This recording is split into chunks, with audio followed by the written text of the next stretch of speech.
കാറ്റ് നല്ല കാറ്റ്, UDF അനുകൂല കാറ്റാണ് വീശിക്കൊണ്ടിരിക്കുന്നത്. അത് വളരെ സന്തോഷമുള്ള കാര്യമാണ്. എല്ലായിടത്തും ഞാനിപ്പം കഴിഞ്ഞ കുറച്ച് ദിവസം പാലക്കാട് തന്നെ ആയിരുന്നല്ലോ കൂടുതലും ഉണ്ടായിരുന്നത്. രാവിലെ ഒരു 4 മണി മുതൽ ഇവിടുന്ന് ബാബുച്ചേട്ടന്റെ ഷാളും അനുഗ്രഹവും മേടിച്ച് പോയി അവിടെ ചെന്ന് കയറി അന്ന് മുതൽ ഇന്ന് വരെ രാവിലെ ഒരു 4 മണി മുതൽ മാർക്കറ്റിൽ പോകുന്ന മുതൽ രാത്രി 1 മണി വരെ എന്നാൽ കഴിയുന്ന രീതിയിലെല്ലാം ഞാൻ ജനങ്ങളെ കാണുകയും അഡ്രസ് ചെയ്യുകയും ചെയ്തിട്ടുണ്ട്.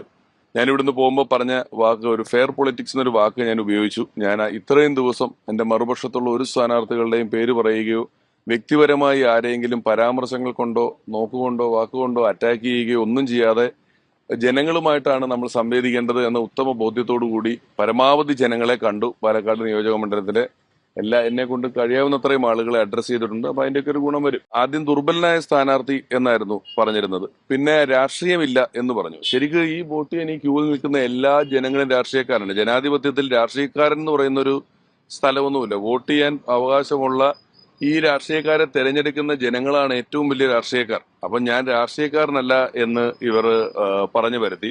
അതേ തുടർന്ന് ഞാൻ പറയുന്നതും പറയാത്തതുമായ സ്റ്റേറ്റ്മെന്റുകളെല്ലാം ഓരോ ചാനലിലെ എംബ്ലവും വെച്ച് കാർഡുകൾ ഉണ്ടാക്കി അവിടെ മുഴുവൻ പറഞ്ഞു വരുത്തി. അപ്പൊ ഞാൻ കുറച്ച് ദിവസങ്ങളായിട്ട് നമ്മുടെ പ്രവർത്തകരിൽ നിന്ന് പലരും ഇത്തരത്തിൽ പണം കൊടുക്കുന്നുണ്ട്, സാരി കൊടുക്കുന്നുണ്ട് തുടങ്ങിയ കാര്യങ്ങൾ എന്നെ അറിയിച്ചിരുന്നു.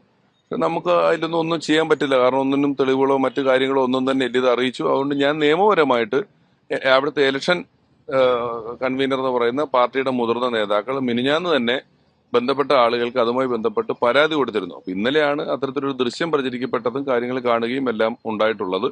അപ്പോഴും ഏറ്റവും ജനാധിപത്യ വിരുദ്ധമായ കാര്യങ്ങളാണ് അതിലുണ്ടായിട്ടുള്ളത്. അതിനുശേഷം ഇന്നലെ രാത്രി ഇപ്പൊ രാവിലെ പാലക്കാട് വിളിച്ച പറഞ്ഞത് വ്യാപകമായി എന്റെ പോസ്റ്ററുകളും ഫ്ലെക്സ് ബോർഡുകളും എല്ലാം അവിടെ നശിപ്പിക്കപ്പെട്ടിരിക്കുന്നു. എല്ലാ സ്ഥലങ്ങളിലും പ്രവർത്തകർ, BJPയുടെ പ്രവർത്തകർ അത് മുഴുവൻ നശിപ്പിച്ചിരിക്കുന്നു എന്നുള്ളതാണ് ഇപ്പൊ രാവിലെ പാലക്കാട് നിന്ന് അറിയാൻ കഴിഞ്ഞത്. ഞാൻ പാലക്കാടൂടെ നടക്കുന്ന ഒരു വീഡിയോ എടുത്തിട്ട് ഫ്ലിപ്പ് ചെയ്തിട്ട് എന്റെ മുണ്ട് ഇടത്തേക്കാക്കിയിട്ട് ഇടത്തേക്ക് മുണ്ടെടുത്ത് നടക്കുന്ന മതേതരനെ കണ്ടു എന്നും പറഞ്ഞ് പ്രചരിപ്പിച്ചതാണ് അവിടെ വീഡിയോ ഫ്ലിപ്പ് ചെയ്തിട്ട്.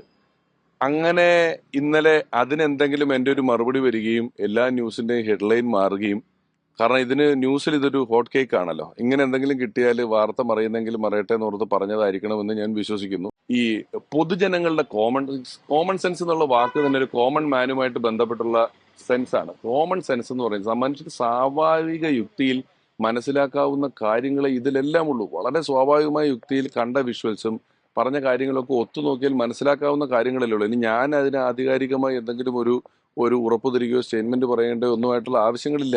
ഐക്യ ജനാധിപത്യ മുന്നണി എന്ന് പറയുന്ന ഈ പാർട്ടി, ഈ മുന്നണിക്ക് ഇപ്പോൾ ഇതിന്റെ ആദ്യത്തെ 2 വാക്കുകൾ സംരക്ഷിക്കുക എന്നുള്ളതാണ് ഏറ്റവും വലിയ ഉത്തരവാദിത്വം. അതിലൊന്ന് ഐക്യവും മറ്റൊന്ന് ജനാധിപത്യവുമാണ്. അതിനുവേണ്ടിയാണ് ഏറ്റവും സ്ട്രോങ് ആയിട്ട് നിലകൊള്ളുന്നത്. അപ്പൊ ദുർബലനാണെന്നും രാഷ്ട്രീയക്കാരനല്ലെന്നും ഒക്കെ ഉറക്കെ പരസ്യമായി എന്നെ വിളിച്ചു പറയും. അതിനുശേഷം ഈ ദുർബലനായ എന്നെ എന്തിനാണ് ഇവർ ഇത്രയും ഭയക്കുന്നതെന്നും ഇത്രയും അറ്റാക്ക് ചെയ്യുന്നതെന്നും എനിക്കറിയില്ല. കാരണം ഞാൻ ഇതിന് നിന്നിട്ടില്ല. ഞാൻ എന്റെ ഫോക്കസ് അവിടെ ഇറങ്ങിയത് മുതൽ ഇതുവരെ ഒരു തരത്തിൽപ്പെട്ട തലക്കെട്ടുകൾക്കും എന്റെ ഒരു അഭിപ്രായം വരരുതെന്നുള്ള പൂർണ്ണ ബോധ്യത്തോടെയാണ് നടന്നിട്ടുള്ളത്.